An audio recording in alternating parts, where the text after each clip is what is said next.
Welcome back. This is Intro to Physical Anthropology. I'm your instructor, David Leitner. Today, we're going to try and answer a big question. Now, one of the big differences between genus Homo and all the previous hominins is in our diet and how we get our food. We've already talked about the various advantages of stone tools, that it lets you access new things like animal proteins, bone marrow, processing tough plants, that sort of thing.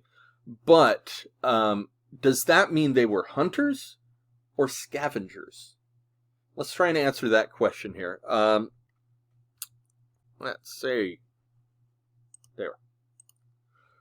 Okay, so stone tools are, of course, the key to adapting to the constantly changing environment of the Pleistocene. Remember, we're going through rapid periods of glaciation and thawing. That is, ice ages and going into ice ages and out of ice ages.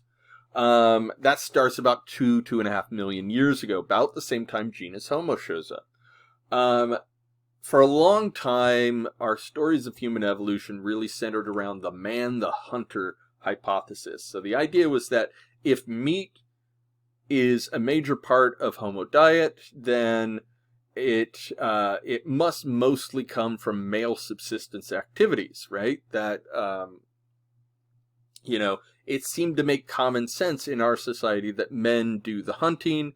And it's true that men in many existing hunter-gatherer societies, or as we call them now, forager societies,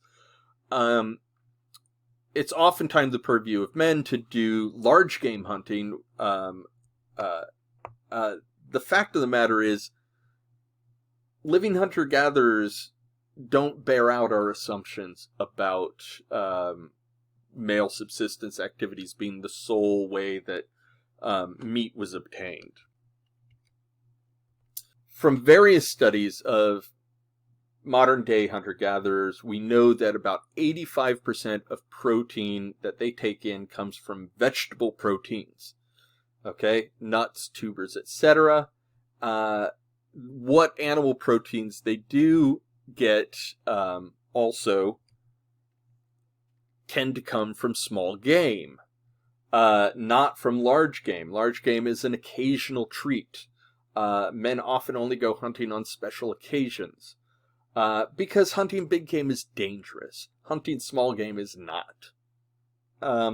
Interestingly, the gathering activities are generally associated with women, as are many of the small game activities. If you're spending most of your time around the home site, or if you're out foraging, you come across small game all the time, and it's not so hard to throw a stick, or if you're trained, to throw rocks or sticks or other things, or to set snares.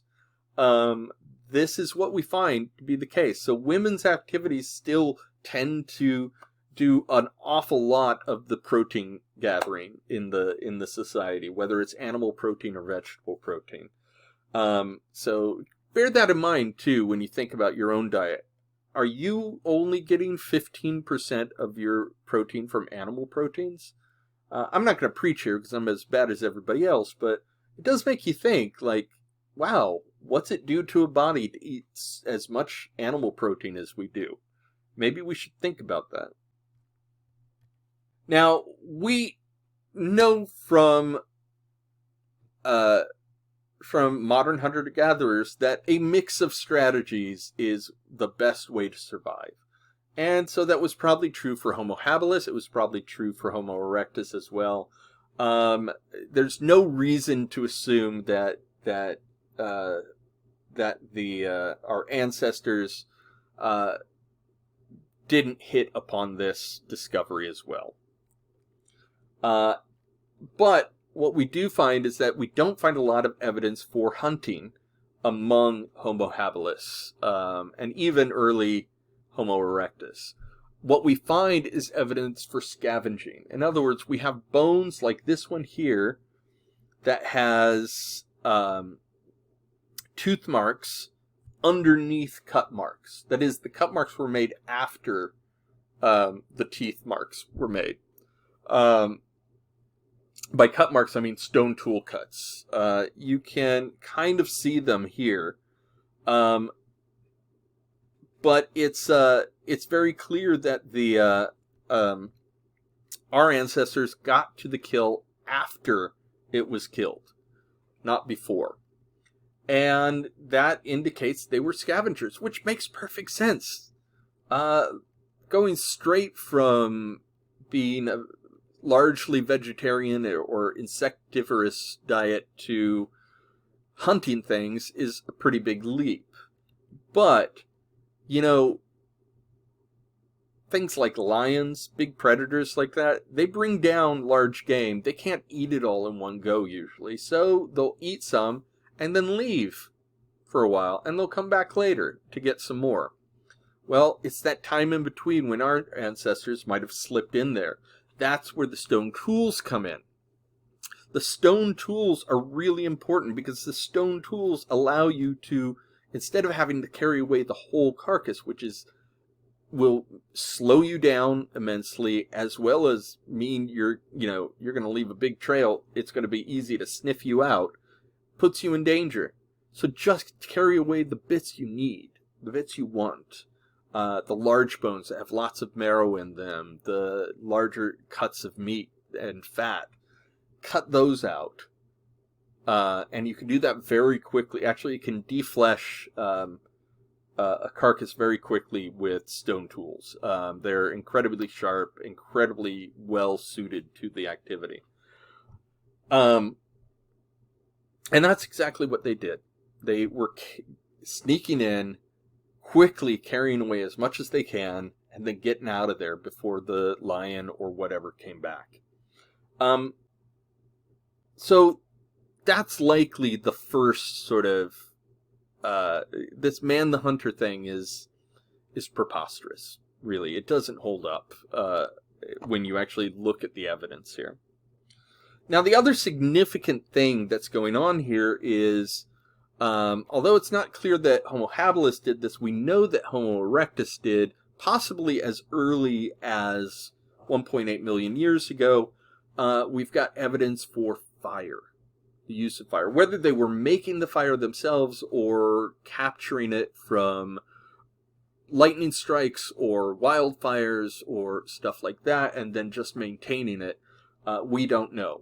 We don't know for sure. But we know that there's evidence that they were cooking things.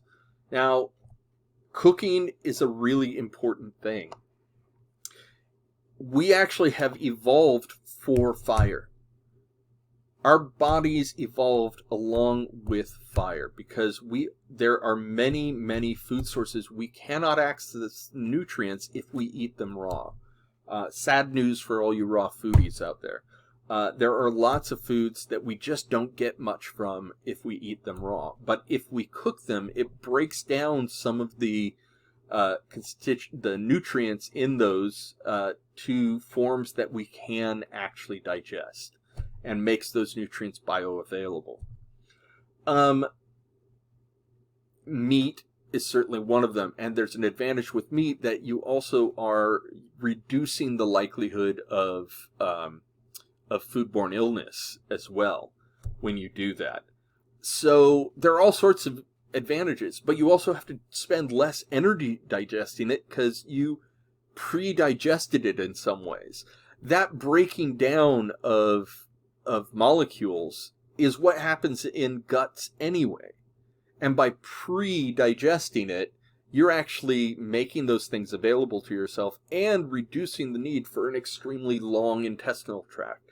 And in fact, actually, one of the things we see over this course of time is a shrinking of the intestinal tract. At the same time, as I've mentioned before, as we see an increase in brain growth and an increase in body size growth. So, cooking has a massive effect on our evolution. It freed up nutrients as well as making other nutrients available. So, the last sort of effect it has, though, is a communal one. Fire brings warmth, which will tend to attract people around it. It will tend to be where we eat our meals. We will eat them close to the fire. By the way, smoke is a great way of keeping bugs away. Anybody who's gone camping knows that there aren't as many mosquitoes around the campfire. It is, to some degree, protection. It does keep some animals at bay in the middle of the night. Probably Stone Age television, too. Anybody who's gone camping knows that there comes a point where you just sit there staring at the campfire for a while and everybody gets quiet. It just happens. There is a stimulating effect going on there. And finally, being able to share space with that many individuals is, like I said, it's not a natural thing. We are living in larger groups by this point, and it requires social intelligence. Social intelligence resides up here in the part of the brain that was growing the most at this time. So fire is as important in shaping us as a tool as stone tools have been. It completely changed our diet. It completely changed the way we digest things. And we evolved with it. We need it. That is part of our biological inheritance. We co-evolved with these things. Don't think of there being a difference between humans and technology in terms of evolution, because they have always been combined. Our evolution is influenced by our technologies and vice versa. Anyways, that's all I'll say on that topic for now. We'll talk more about hunting in the next chapter, but when we actually start seeing evidence for hunting, because it's fascinating how Stone Age hunting probably worked. That said, thank you again for coming. I hope you're taking care of yourself. Have a great week, and I will see you again soon. Bye-bye.